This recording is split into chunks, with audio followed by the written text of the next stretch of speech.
अस्सलाम वालेकुम फ्रेंड्स, कैसे हैं आप? मेरे चैनल को लाइक शेयर सब्सक्राइब ज़रूर कीजिए। आज हम बना रहे हैं एलोवेरा के लड्डू, जिसके लिए हमें चाहिए होगा 5 कप आटा नॉर्मल जो घर में होता है। उसमें 2 चम्मच घी के डालेंगे, उसे अच्छे से मिक्स कर लें। फिर उसे एलोवेरा जेल से गूंद लें, जैसे हम घर का नॉर्मल आटा गूंदते हैं। जब आटा अच्छे से गूंद जाए तो इसे 10 मिनट के लिए रेस्ट दें। चले, हमारा आटा अच्छे से गूंद गया है, अब हम इसे रेस्ट देंगे।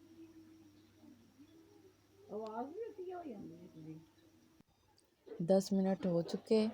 अब हम इसकी लोइयां बना के रख लेंगे, चाहे बेल लें या एक साथ बना के रख लें और रोटी बेलते जाएं।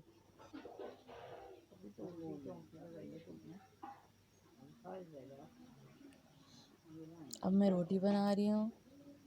नॉर्मल साइज़ की रोटी बनानी है, ना ज़्यादा मोटी ना पतली, जैसे आप देख रहे हैं। असली घी लगाकर इसे पकाना है।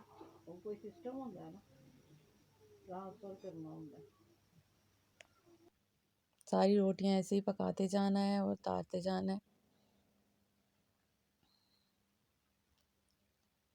मैं नॉन स्टिक तवा ले रही हूँ, आपके पास जो भी तवा हो उस पर बना सकते हैं। मेरे पास नॉन स्टिक था, इसलिए मैं नॉन स्टिक से कर रही हूँ काम।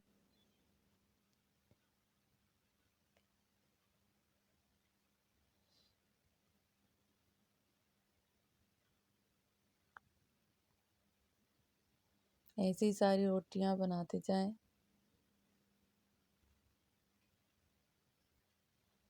जैसे ही सारी रोटियां तैयार हो जाएं, मैक्सिमम ये 8 रोटियां तैयार होंगी। इनकी चूरी बनाकर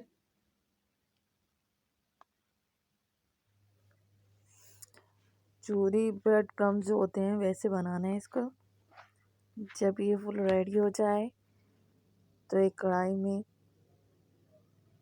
2 से 3 चम्मच असली घी डाल के उसे मेल्ट कर लें। फिर वही ब्रेड क्रम्स जो चूरी है रोटी की, वो इसमें डाल के उसकी भुनाई करें 5 से 7 मिनट।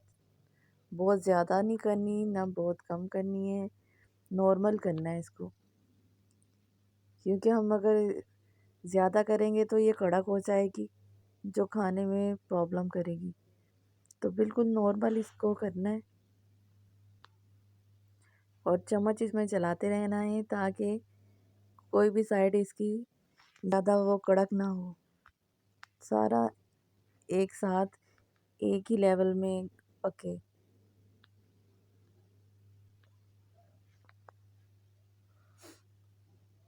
अब इसे एक बाउल में निकाल लेंगे, क्योंकि ये 5 से 7 मिनट हो चुके हैं। अब इसमें असली घी के 2-3 चम्मच डालेंगे और ये इतना गर्म है कि वो मेल्ट हो जाएगा फ़ौरन इसमें।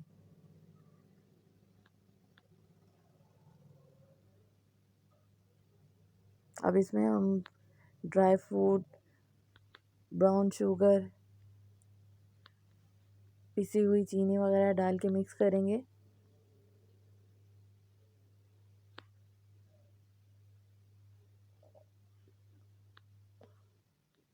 डेढ़ कप ब्राउन शुगर है,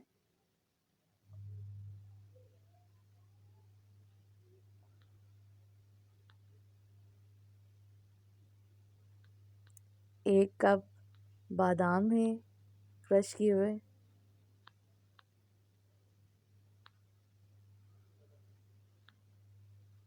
खोपरा है आधा कप,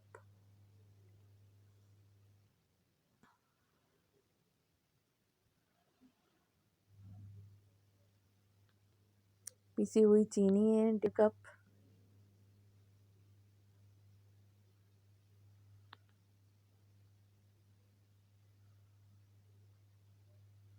पिसा है आधा कप,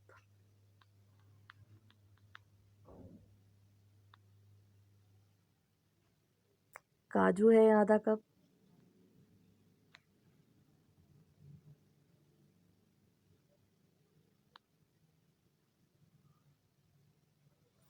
आधा कप ही किशमिश डालेंगे इसमें।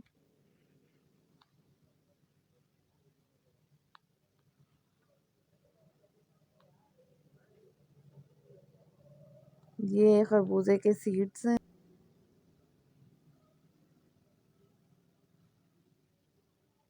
इन सबको अच्छे से मिक्स करेंगे। और अगर इसमें मिक्स करने से ऑयल के तो ऑयल, इसमें घी, असली घी और डालेंगे मेल्ट करके, ताकि इसकी बाइंडिंग अच्छे से हो सके। देखिए कितना ड्राई ड्राई लग रहा है।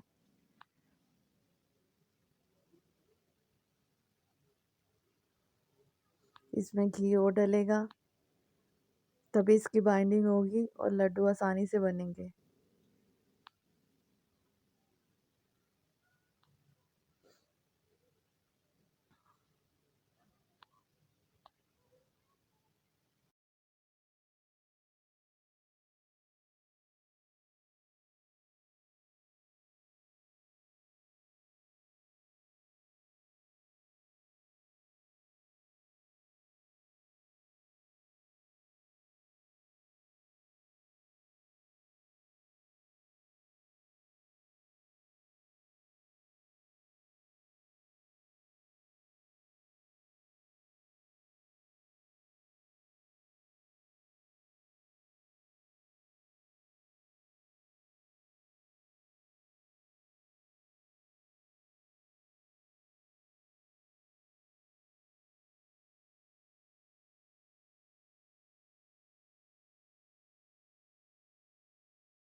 इसे अच्छे से मिक्स कर लें।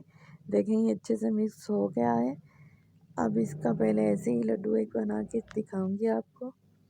उसके बाद इसमें घी मिक्स करके बाकी लड्डू बनाए जाएंगे। मिक्स इसे अच्छे से करना है ताकि हर चीज़ यकजा हो सके।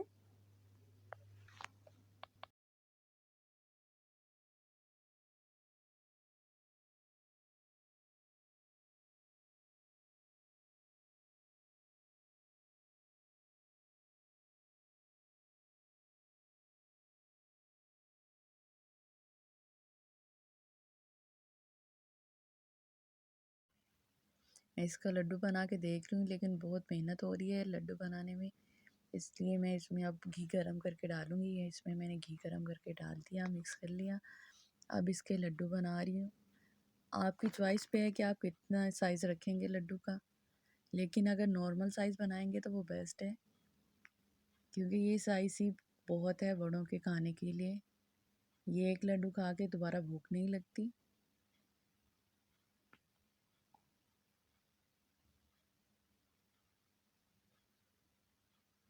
लेकिन आपकी चॉइस पर डिपेंड करता है, आप इससे बड़े भी बना सकते हैं और इससे छोटे भी बना सकते हैं। मैंने दोनों साइज़ बना के रख दिए, जो आपको अच्छा लगे आप बना सकती हैं। लेकिन मुझे यही साइज़ सही लगता है, क्योंकि हमारे लिए ये साइज़ ही खाना बस इनफ होता है।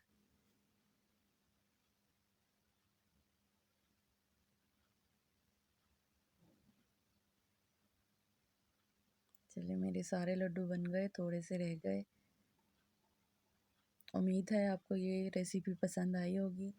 पसंद आए तो सब्सक्राइब, लाइक, शेयर ज़रूर कीजिएगा। Thanks for watching.